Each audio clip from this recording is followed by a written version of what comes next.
following program on Other Derana 24 is classified for general audience. It is intended for all ages. It contains little or no violence, no strong language, and little or no sexual dialogue or situations.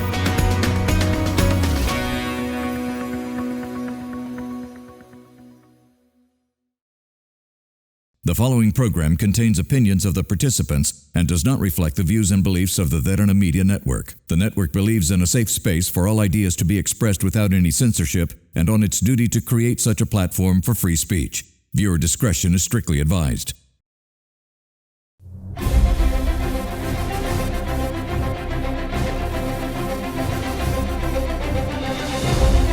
With climate change and natural disasters frequenting the world, many developing nations, especially in South Asia, are facing the daunting task of safeguarding their people from such calamities. It's the same story the world over. Disaster after disaster pushes many people into the risk category, creating disaster refugees across the globe. What are the challenges and where are the solutions? Let's get some answers. Tonight, the Regional Director for Asia Pacific of the International Federation of Red Cross and Red Crescent Societies, Alexander Mathew.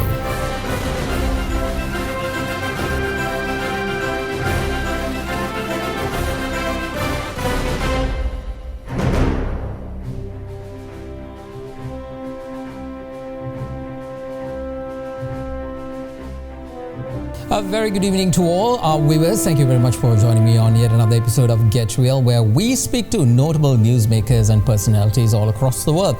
Now today, we are going across our shows and exploring events occurring in the rest of the world.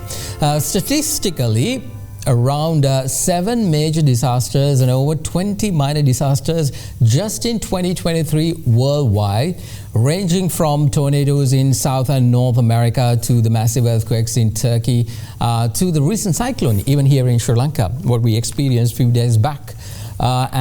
These kinds of disasters are taking center stage, and that is what I wanted to focus tonight on Get Real. Try to get you a glimpse of what's happening around the world, how it's interpreting to our shows. As you know, in the recent few years, natural disasters have been increasing to an alarming extent. Since 2020, this world has been experiencing a lot of disasters, with COVID-19 leading the way around the world. There is a sector in the world that responds to disaster head-on, and that is the humanitarian world. Tonight, I hope to converse with Mr. Alexander Mathew, the Regional Director for Asia Pacific from the International Federation of Red Cross and Red Crescent Societies. He joins me via Zoom from Kuala Lumpur. Good to see you, sir. Thank you very much for being here. Really appreciate it. Thank you for having me. Okay, let me start the conversation by asking you, what's the current disaster and emergency situation around the world, especially in this part of the world, in Asia Pacific, which you are very much involved in? How many natural or man-made disasters the Red Cross is involved in, at least in 2023? Well, unfortunately, it's many. There are 5 top ones probably in the Asia-Pacific region at the moment. Not all of them are natural disasters. Some of them are man-made. I would say the top ones are Afghanistan, Myanmar, Bangladesh because of the Rohingya population displaced from Myanmar, Pakistan because of the floods, and possibly even I would put the socioeconomic crisis in Sri Lanka. At least I would have put it there in 2022. Maybe a 6th one in DPRK in North Korea, but to be honest, our knowledge about what is going on inside the country, even though we have in-country presence, is limited. But certainly those would be the top 5. Many of those are protracted crises. Many of them are man-made. Only perhaps the one in Pakistan can you call neatly a natural climate disaster.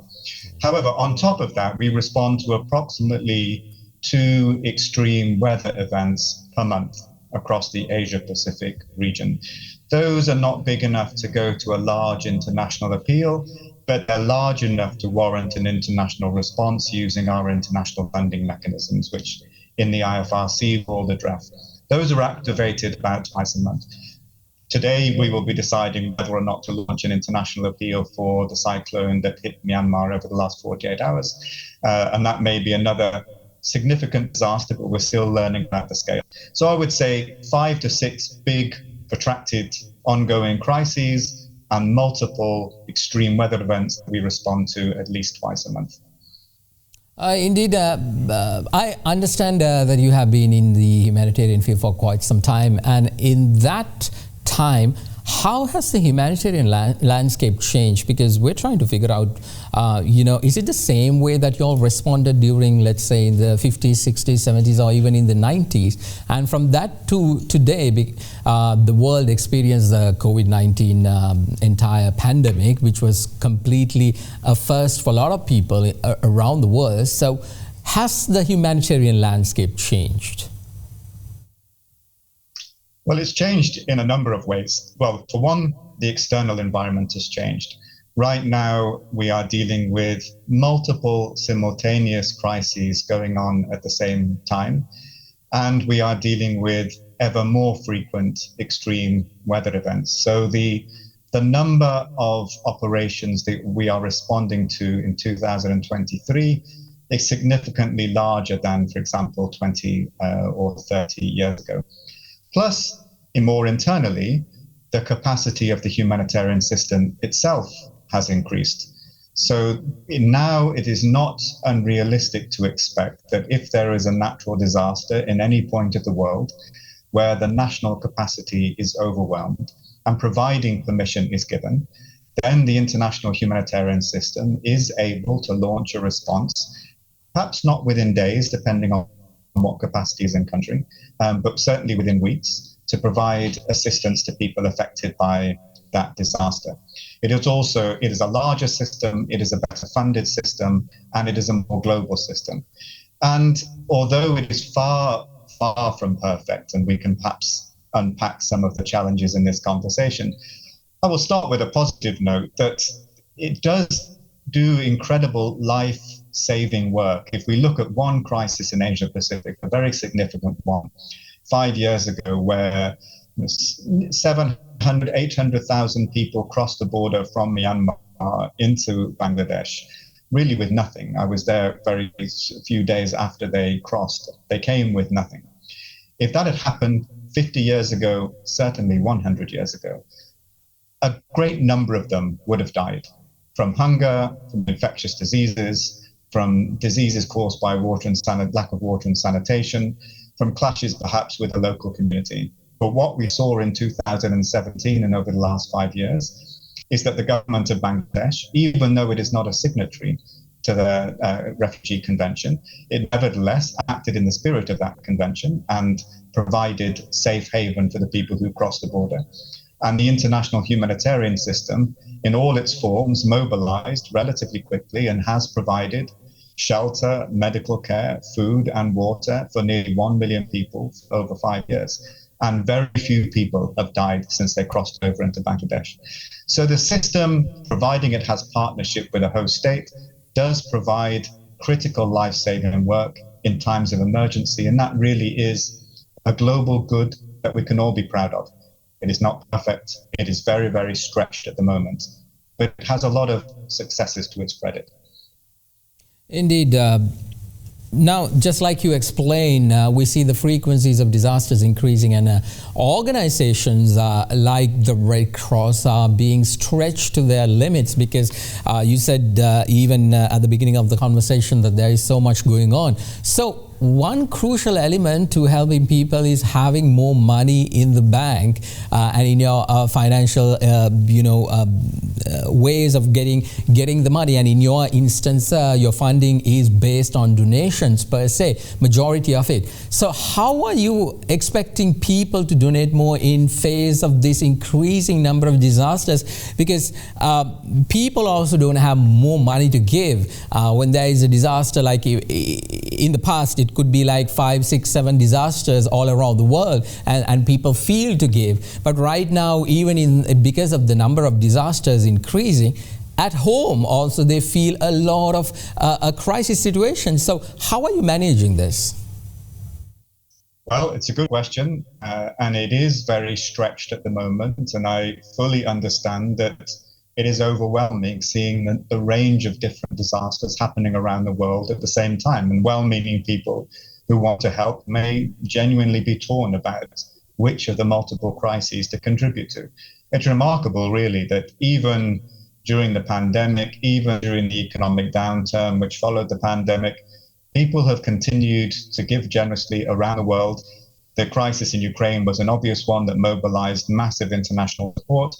And more recently, the earthquake in Turkey and Syria also from all around the world generated solidarity, in-kind donations, cash donations, and offers to provide voluntary support on the spot. So there doesn't seem to be a lack of goodwill, even in a stressed world and even with multiple crises. But the cost of responding to a huge scale, because we're dealing with daunting scales. In Afghanistan, around 28 million people are estimated to be in need of assistance. In Myanmar, it's approximately 7 million. Around 30 million people were affected by the flooding in Pakistan, not all of them directly, but several million directly. The water is still standing in parts of the country. The crisis is not over. These crises are going on for years, sometimes decades. It is very expensive to sustain humanitarian action in multiple contexts for many, many years, sometimes for decades.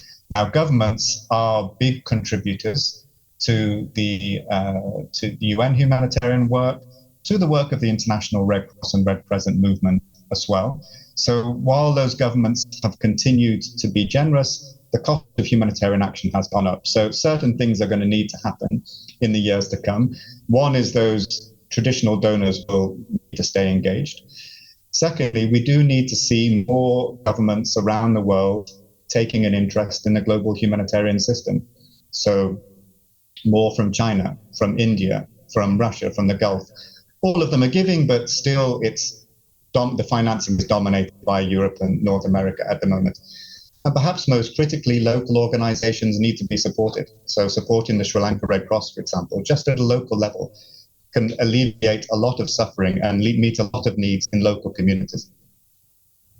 Let me ask you another question based on that particular thing that you mentioned with regard to governments are now giving more to organizations like the Red Cross. In case we see a significant increase in like countries like China, India, or America increasing their donations, do they dictate as to what kind of disasters that you all are supposed to respond, or is there something else? Like how do you make the importance of any disaster? Because if it is happening in Sri Lanka, it's very important to me, but it might not be important to a person in the US or in China. So, but an organization who is always providing these types of services to the masses all around the world, how does that conclusion is being made? Is it being driven by government funding, or what is the story behind that?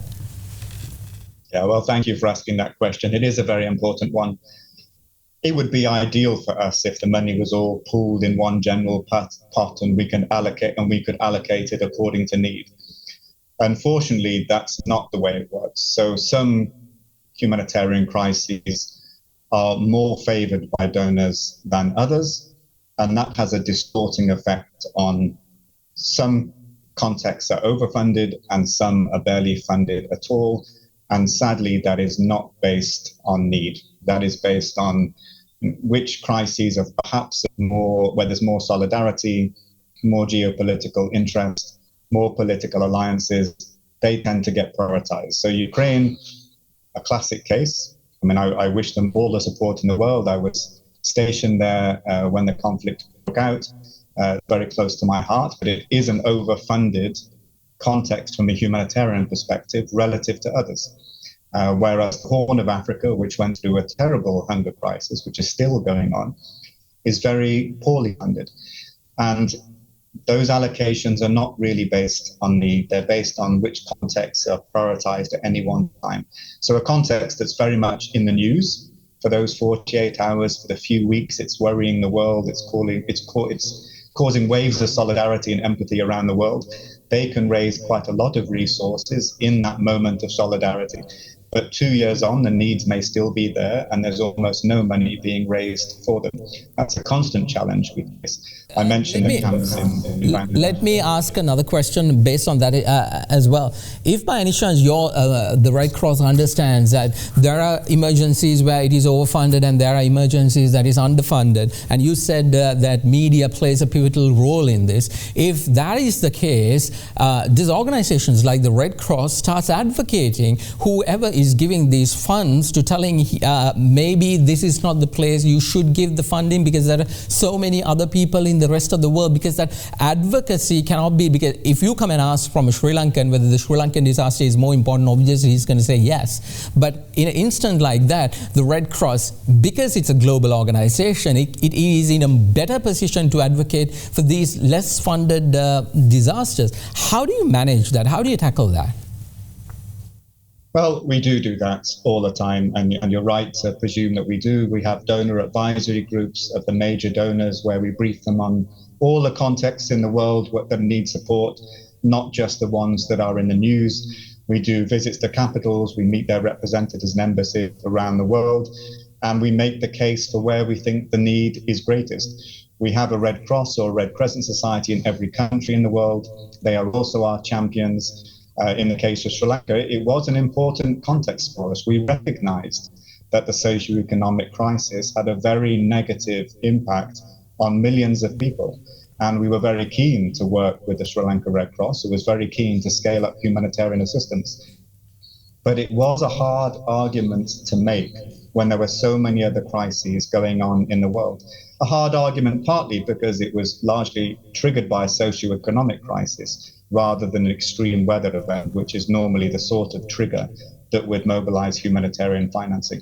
So we are in a constant struggle, actually, to create equity in the way that contexts are supported with humanitarian financing. Indeed, more to discuss with Mr. Alexander Mathew, the Regional Director for Asia Pacific of the International Federation of Red Cross and Red Crescent Societies. This is Get Real. We'll be right back after this break.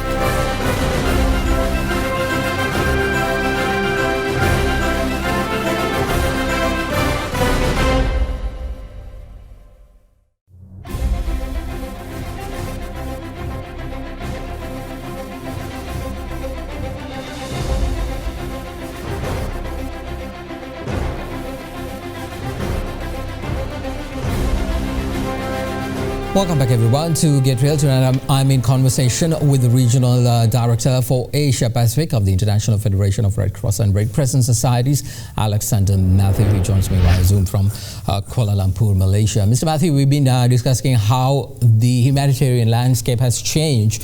One thing we seem to be seeing is that big organizations like the IFRC, the UN, are no longer focusing on providing relief per se on the ground to the people, and more so moving away from emergency work and taking on more theoretical aspects of things like conflict resolution, capacity building, system enhancements, and in some instances getting involved in governance as well in a particular country. Is this the same with the Red Cross and more so with the humanitarian field at large with your experience? Well, the vast majority of our work in the IFRC does remain our emergency response work. Largely, we are called upon to assist if something overwhelms a national capacity to cope. Otherwise, crises are managed by our membership, our Red Cross and Red Crescent societies, without international support. So in Sri Lanka, the majority of their work would not involve financing from the IFRC. We would step in if something happened that triggered a need for a surge of support that went beyond the budgetary capacity of the organization at that moment. However, it's a good question because it is true that when humanitarian organizations work for extended periods of time in the same context, it becomes apparent that you can't just deliver food parcels for 10, 20 years. It's not dignified for the people who are receiving them. And of course, what they really want is sustainable livelihoods so they can be independent. And inevitably, you start branching out from relief items to slightly more developmental, economically empowering livelihood work, Or you may find that of the people you are serving, some groups are particularly vulnerable, women and girls, perhaps people living with disabilities, perhaps an ethnic minority group. And you have to start orientating your targeting to where the needs are greatest. And you might start becoming involved in a range of needs that are necessary for their protection and well-being. And there are no humanitarian solutions to these protracted crises in which we work. There are only political solutions. So sometimes we do get involved in, at least, well, in our case, private diplomacy rather than public diplomacy about what we see as the root causes of crises and what types of policies and interventions would lead to more durable solutions for the most vulnerable people. So I think it is a bit inevitable that the longer you stay in a country, the more you become involved in trying to look at durable solutions, not just short-term needs. But nevertheless, we are still at our heart an emergency response organization, and most of our work is around extreme weather events, conflicts, and those extraordinary events that make people vulnerable. Indeed. Mr. Mathew, don't you think that big organizations are becoming more redundant and cumbersome in the increasing phase of disasters worldwide, and that local organizations are more geared to be better suited to take on that role? Why I'm asking this is, like, we see there is a bigger effort by these global organizations, but when they come into a local scenario, they might not understand the context very well. We see a lot of, in a disaster like the tsunami that occurred in Sri Lanka, even various natural disasters. In that instance, we see a lot of foreign nationals who do not understand the context of Sri Lanka coming into the country and trying to do things that might not work in the long term. So in that instance, what exactly do you think? Isn't it better to give the local organizations the support, the funding support, and all that from afar, rather than being involved completely on the ground?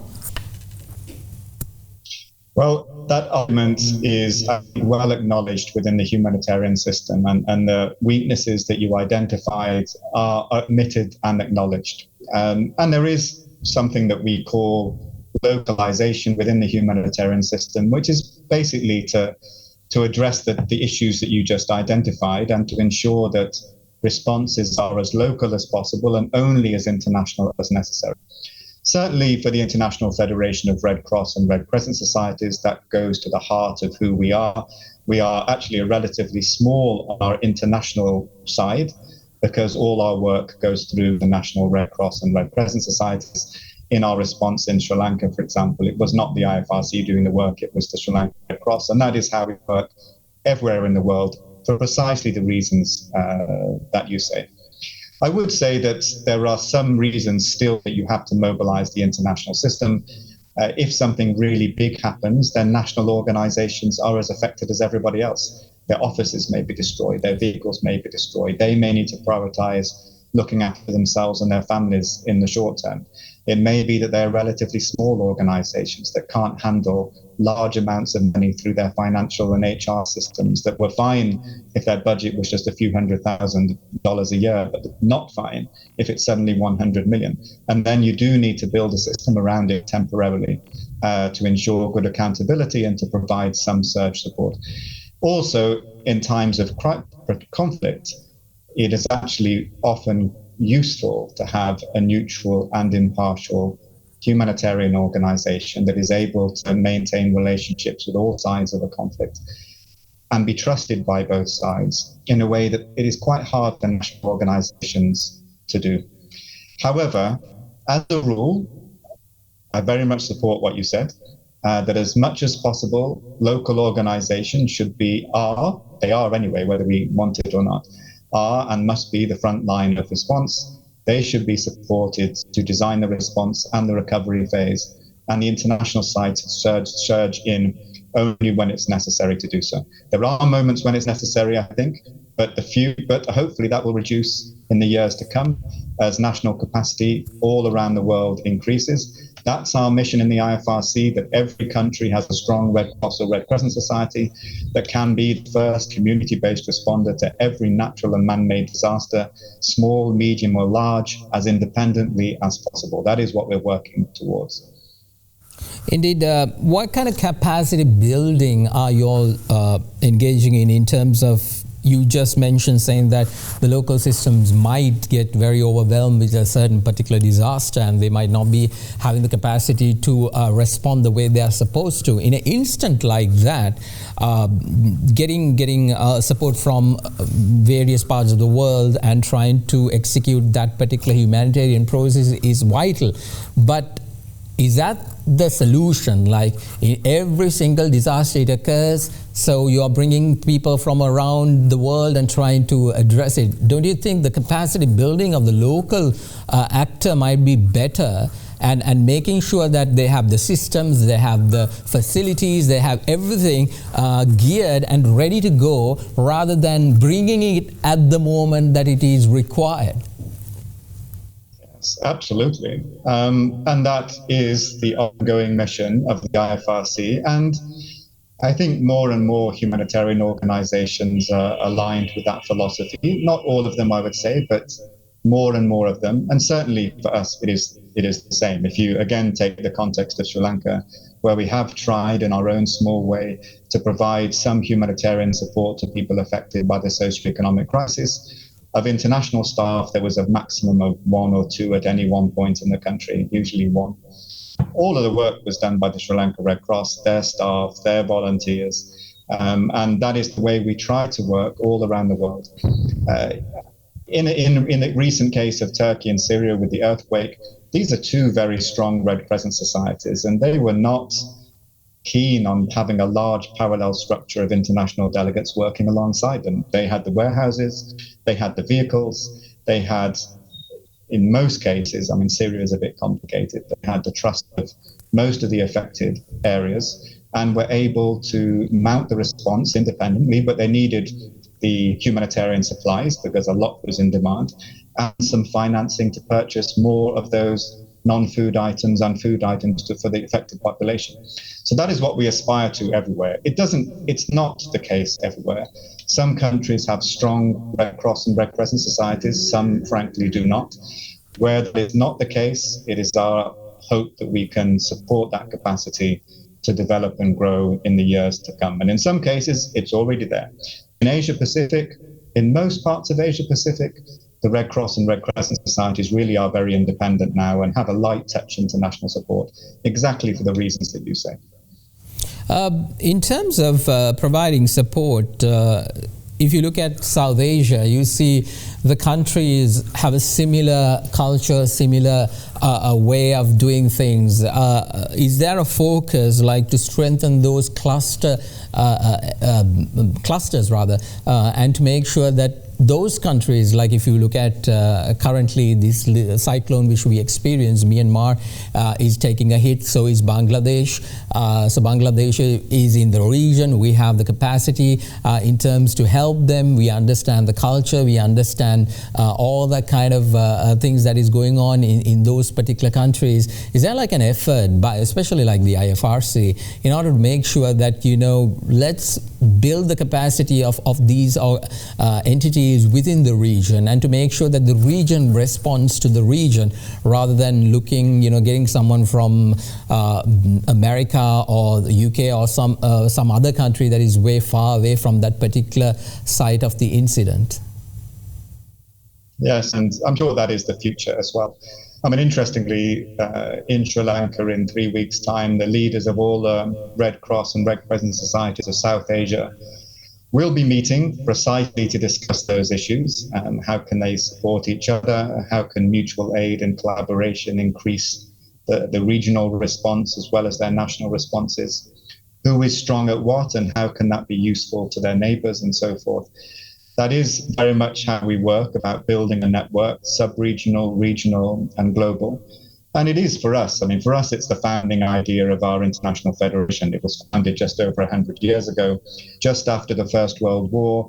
during the Spanish flu, a terrible pandemic, as you know, killing millions of people and clearly not respecting borders. And the Federation was formed on the hypothesis that major crises do not respect borders, they're transnational, and therefore they require a transnational response, and neighbors need to support each other. And that collaboration will make the effort stronger at every level between neighbors, sub-regional, regional, global. And that's what the Federation tries to do. At the sub-regional level in South Asia, there is a network, technical and of leaders, precisely for that purpose. And I'm sure what we will see in the years to come is that more and more responses will be handled just nationally. And then the next step will be regionally and globally only if it's so significant that other capacities are overwhelmed. Indeed. Well, I got more to discuss with the Regional Director for Asia Pacific of the International Federation of Red Cross and Red Crescent Societies, Alexander Mathew. This is Get Real. Be back after a short break.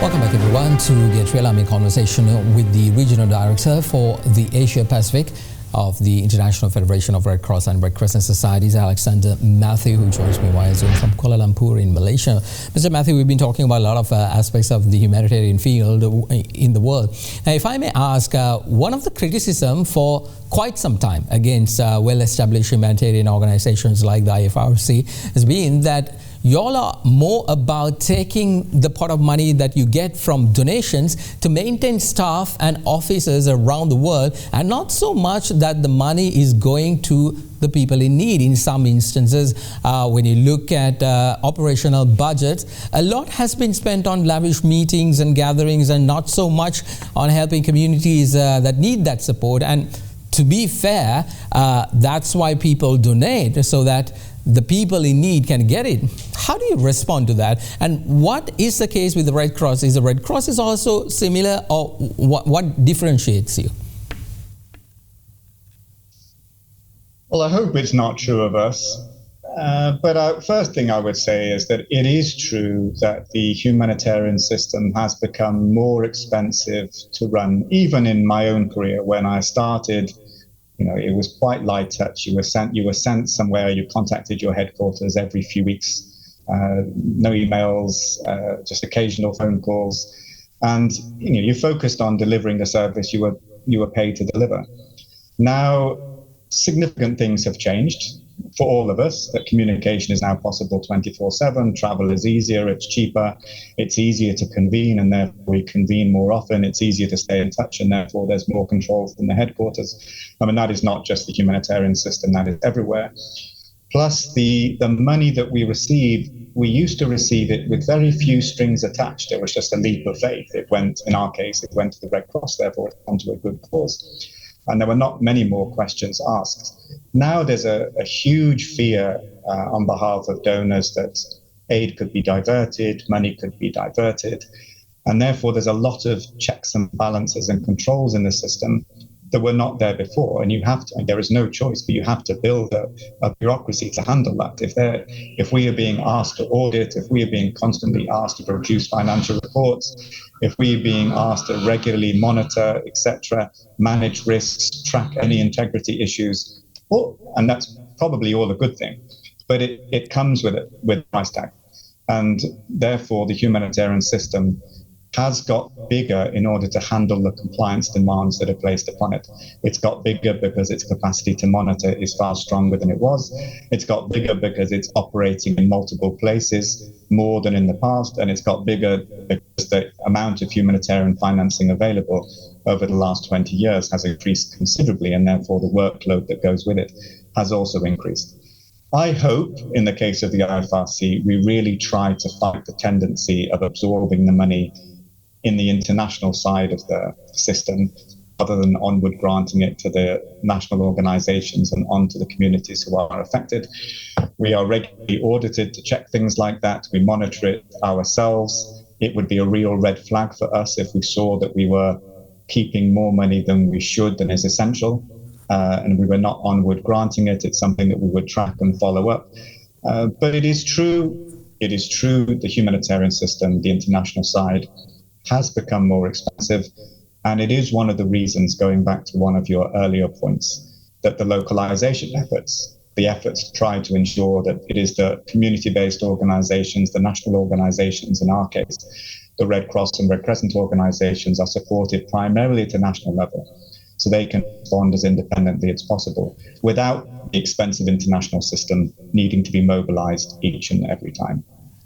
Thank you very much for that honesty, and more so, it's better to understand and to learn the fact that apparently there's something being done, and that the entire system is understanding that the fault exists and trying to address it. That's a honest way to proceed. Now let's talk about a different subject: digitalization. In this humanitarian sector, we don't see much technology involved in saving lives. Is that the case, or are we to see a lot of initiative approaches in the near future? Because whenever there is a disaster, we see the same type of method being used in order to save lives, which is like, if it is floods, then boats have been deployed. If it is a landslide, then there is a backhoe would come and try to dig in that site. So not exactly a very modern approach towards humanitarian efforts on the ground. Is that to change? Well, I think it is changing. I mean, your analysis is not wrong. We still operate in many of the least tech-savvy places in the world. And when your needs really are water, shelter, and food in the most urgent sense, then and if the markets around you are not functioning, then those items have to be delivered at the life-saving phase of an operation. However, I think that it's fair to say the system is modernizing. If you look at the responses in, for example, Somalia, where there's unfortunately frequent droughts, cyclical droughts of more frequently and more severe than in the past. If you looked at the response even 10 years ago, it was largely in kind, as in trucks moving across the arid land in dangerous places to remote villages and unloading non-food items and dry rations and maize for people to consume. If you look at the response more recently, it's largely mobile cash, and people are receiving the mobile cash on their phones and buying whatever they need at the local market. It's faster, it's far more efficient, it's more empowering, and pretty much preferred by everybody. The more places we can do that, the better. The response in Turkey at the moment, although certainly people needed tents and safe places to sleep in the first few days after the earthquake, most of the response is in cash. People are just getting money on their credit cards and therefore able to repair their homes or buy whatever essential supplies that they need. And we will see more and more of that, I think. It does require certain things to be in place. Governments need to be comfortable that cash is being distributed. They're not always comfortable if they think that it's going to have a political backlash, or which some governments fear. If there are no functioning markets and there's nothing people can do with their cash, cash is not really a viable option. But where it is a viable option, where it can be used by the essentials of life, then that is what we prefer to do. We are also seeing other innovations in the system, aid items being delivered by drones, medicines being delivered by drones. It is true, though, those are the exceptions, not the rule. Hopefully, we will see more of that. We will need to cooperate more with the private sector to absorb all of those innovations. We may well not even be the best placed agents to deliver on some of these innovations, so we'll have to partner with others. I think we will see more of it, but in some parts of the world, it is still back to the basics. Well, finally, you gave a little bit of a glimpse on this question that you answered this question a little bit prior, and I still want to get a direct take. Now, we see a lot of increase in political unrest across the globe. And I understand that organizations like the Red Cross cannot be political due to your fundamental principles being impartiality or neutrality. Yet, on the ground, we honestly see, in most instances, that the Red Cross is taking sides. Let me directly ask you, is the Red Cross slowly getting political? Well, I'm not aware of it ever taking sides, so I'd be interested in any concrete example. The risk of politicization for us is that our donor base is politically motivated in terms of where it gives support to, who it gives it to, and where it doesn't give it to. And that's a problem for us who are motivated by needs and to alleviate humanitarian suffering wherever it is found, alleviate suffering wherever it is found. It's also a problem for us if the neutrality and impartiality of the Red Cross is not recognized in situations of conflict, and some parts of the country allow us to operate and some do not. That's also a problem and constrains our humanitarian mission. I am not aware of the Red Cross ever taking sides. I would say there are two risks to the neutrality of the International Red Cross and Red Crescent movement. One is that the donor base is still largely from Western Europe and North America, but it is diversifying. I think diversifying that and make it more global is one of our big priorities for the coming years. And secondly, a bit more specific to the nature of our organization. Each Red Cross and Red Crescent Society is an auxiliary to their states. So they are not NGOs, but nor are they part of their states. They are auxiliaries. They are founded by acts of parliament or presidential decrees to support their authorities in the delivery of humanitarian and other health services.